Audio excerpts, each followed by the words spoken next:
Pemirsa, hujan deras yang terjadi di sejumlah daerah di Sumatera Barat memicu terjadinya banjir lahar dingin di wilayah Kabupaten Agam, Kabupaten Tanah Datar, dan Padang Panjang.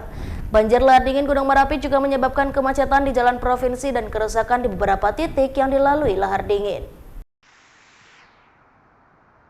Dari video amatir yang dikirim warga ini terlihat banjir lahar dingin Gunung Merapi, Sumatera Barat menghantam sejumlah daerah di Kabupaten Tanah Datar, Kabupaten Agam, dan Padang Panjang. Di Kabupaten Tanah Datar, tepatnya di Nagari Ayabange, banjir lahar dingin menghantam jalur lintas provinsi yang menghubungkan Padang Panjang dan Kota Bukit Tinggi, Sumatera Barat. Warga beserta aparat dari TNI, kepolisian, BPBD, dan relawan berupaya membersihkan jalan dari material batu dan balik-balik kayu yang terbawa arus banjir lahar dingin. Pengguna jalan yang melintas langsung diarahkan ke jalur alternatif. Daerah terparah berasal di Nagari Bukit Batabuah, Kabupaten Agam, dan Nagari Ayabange, Kabupaten Tanah Datar.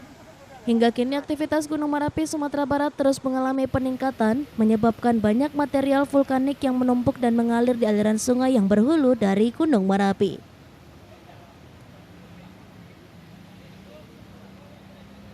Dari Kabupaten Tanah Datar, Sumatera Barat, Agung Sulistyo, iNews melaporkan.